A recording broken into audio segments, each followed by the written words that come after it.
Bonjour à tous, bonjour les amis. Alors vous avez certainement tous déjà entendu la phrase qui dit que tout vient à point à qui sait attendre. Eh bien je ne suis pas d'accord du tout avec cette phrase. Vous devez passer à l'action les amis. Agissez là où vous êtes, quelles que soient vos possibilités, mais soyez toujours dans l'action. Soyez dans l'action les amis. En tout cas moi je n'arrête pas ces derniers temps. Actuellement là je suis en train de finir de compléter ma plantation de vanille. Je pense qu'au cours des derniers mois, c'est un peu plus d'une centaine de plantes vanille là que j'ai pu planter et qui désormais là en train de pousser tranquillement au champ et va pouvoir bénéficier en plus de la saison des pluies qui débute. Donc là, c'est vraiment pile poil le bon moment pour commencer à planter ce genre de culture quoi, ou planter quoi que ce soit d'ailleurs. Là, on est vraiment dans la bonne saison où on peut commencer à planter. Donc là, ici au champ, je suis en train de compléter ma plantation. Alors moi, comment je plante, c'est très simple. Premièrement,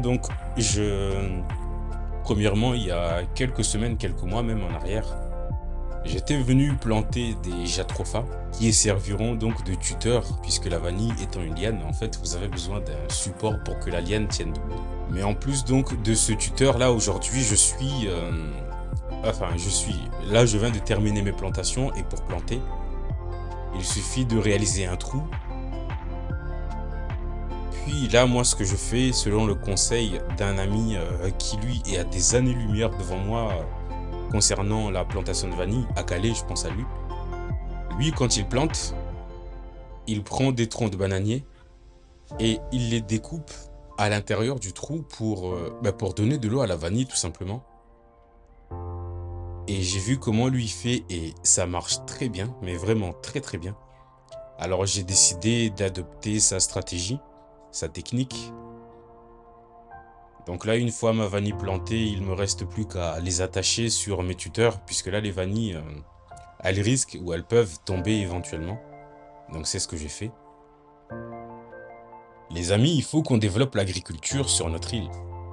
On ne peut pas être un territoire, malgré son histoire, un territoire tourné vers l'agriculture, et quand on regarde, on a encore en 2024 la même agriculture quasiment qui n'a pas changé que dans les années 50, et même que dans les années 1900, même dans les années 1800 peut-être. C'est pas possible. En tout cas, les amis, l'agriculture doit être quelque chose qui nous permet de nous développer enfin et de quitter la mendicité. La mendicité vis-à-vis de l'État qui doit pallier à nos errances et à nos manquements. L'agriculture pourrait vraiment changer radicalement le visage de notre île. Mais pour ça, il faut qu'on ait un secteur dynamique, un secteur où les acteurs de bout en bout soient sérieux. Et je pense évidemment aux administrations qui nous laissent livrer à nous-mêmes dans nos champs.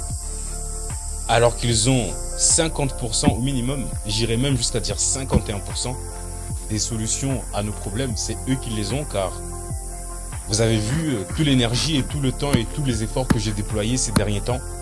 Tant qu'on n'aura pas résolu les problèmes politico-administratifs en lien avec le foncier notamment, l'agriculture locale ne pourra jamais connaître un essor. Quelle que soit l'énergie, moi c'est la conclusion à laquelle j'arrive actuellement au bout de je ne sais combien d'années à me fatiguer au champ. Quelle que soit, et je le vois autour de moi, quelle que soit l'énergie, les moyens que moi ou mes camarades agriculteurs dépensons au champ, tant qu'on ne donnera pas plus d'importance à l'agriculture, et je pense encore une fois au département qui, hormis des effets d'annonce, ne fait strictement rien du tout pour les agriculteurs ou à peine, juste de temps en temps pour faire illusion et encore. Mais il faut avant tout qu'on reprenne le contrôle sur la politique agricole à Mayotte. Ça, ce ne sont pas les agents administratifs qui vont le faire. Ce n'est pas le département qui va le faire. Ce n'est pas non plus la chambre d'agriculture qui va le faire. Ce sont les agriculteurs qui iront siéger là-bas ou qui iront mettre la pression aux fonctionnaires qui sont là-bas, qui eux, ils ont leur salaire qui tombe tous les mois. Ils ont tous leur Dacia Duster pour flamber, pour faire l'intéressant. Et nous autres, les agriculteurs, ces gens-là doivent nous servir. Ces gens-là doivent nous servir, nous les agriculteurs. Et aujourd'hui, c'est nous qui devons aller là-bas, nous mettre à genoux, implorer, supplier, sans aucune considération.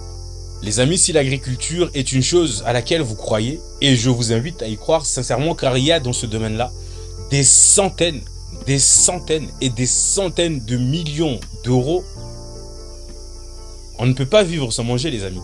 Et tout ce qu'on ne produit pas, fatalement, on doit l'acheter ailleurs et l'importer ensuite chez nous. Donc, pour conclure en quelques mots, sachez qu'actuellement, les amis, il y a la campagne des élections pour siéger à la Chambre d'agriculture. Là, il va y avoir pas mal de personnes qui vont essayer de venir vous voir. Soyez attentifs, hein. Demandez à vos vieux, demandez à vos parents. En général, ces gens-là, ils vont aller voir les vieux là-bas dans leur champ, voire même des fois, j'ai entendu qu'ils vont même détourner les courriers directement avec le facteur, puisque chaque agriculteur, normalement, il peut donner sa voix. Il peut donner sa voix, du coup, pour une des listes qui va se présenter. Ces gens-là, ils vont aller détourner les voix, ils vont venir mentir à vos parents, nos parents qui n'y connaissent strictement rien du tout, disons-nous la vérité. Et ensuite, une fois que ces gens-là, ils sont en poste, ils vont dormir. Il y a une semaine, il y a même pas une semaine, il y a 2-3 jours de ça, un collègue appelait le département pour savoir où en était son dossier. Et le gars qui a répondu, je vous le jure sur ce que vous voulez, le gars, il dormait à son bureau. Il avait la voix de quelqu'un qui dormait. Alors que son dossier, ça fait des mois et des mois et des mois et des mois qu'il est bloqué, qu'il attend juste une signature de merde. Hein. Et ben le gars, on lui fait tourner en rond comme un con. Les amis, il faut qu'on aille prendre le pouvoir dans ces institutions.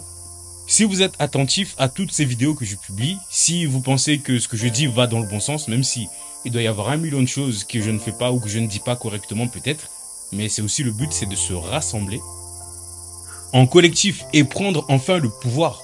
On peut prendre le pouvoir sur l'agriculture à Mayotte. Alors si c'est quelque chose qui vous intéresse, contactez-moi s'il vous plaît. Il y a la campagne des élections pour siéger à la Chambre d'agriculture et je vous le redis les amis, on aura beau se casser le dos, on aura beau se casser le cul au champ comme un con avec son chombo, avec sa machette ou avec sa tronçonneuse ou avec sa débroussailleuse ou avec ce qu'on veut, tant qu'il y aura dans ces administrations des gens qui n'ont strictement rien à foutre de l'agriculture, hormis d'être appelé directeur de ceci, chef de ça, maître de je ne sais quoi. Les amis, ces gens-là, il faut qu'on les mette hors d'état de nuire. Donc si c'est un discours que vous entendez, si ça vous intéresse, eh bien les amis, contactez-moi. Contactez-moi, sachez que je fais partie du syndicat des jeunes agriculteurs, peut-être que vous ne le savez pas, mais malheureusement ce syndicat, il n'a quasiment aucun pouvoir parce que personne ne s'y intéresse, même les agriculteurs en premier. Chacun attend dans son coin que tous les problèmes soient réglés ou chacun y va en ordre dispersé, mais on se bat tous contre les mêmes choses les amis. Pour qu'on ait une chance d'y arriver, il faut qu'on se mette en collectif. Il faut qu'on soit un groupe d'intérêt commun. Pour l'instant, nous on est dans le syndicat, un syndicat qui vivote pour l'instant. Mais on doit aussi envoyer des gens de notre comment dire ça, je sais même pas comment il faut dire ça. Des gens avec nos préoccupations, avec nos problématiques, on doit prendre certains parmi nous, parmi peut-être vous qui m'écoutez, et les envoyer dans la chambre d'agriculture les amis. Il faut qu'on fasse cela. Il faut que l'on fasse cela. Tant qu'on ne fait pas ça, on va se donner rendez-vous dans 10 ans. On sera là, en train de nous plaindre exactement des mêmes problématiques qui n'auront jamais été résolues. Parce qu'encore une fois, on va laisser les mêmes en responsabilité, les gens qui n'ont qu'un projet, aucune ambition, aucune vision, sinon celle de manger tant qu'ils peuvent manger, tant qu'ils sont encore au poste. Et nous autres, les agriculteurs, qui seront là, en train de nous lamenter, contactez-moi s'il vous plaît. On a un coup à jouer ensemble. Alors faisons-le, passons à l'action. Je vous remercie.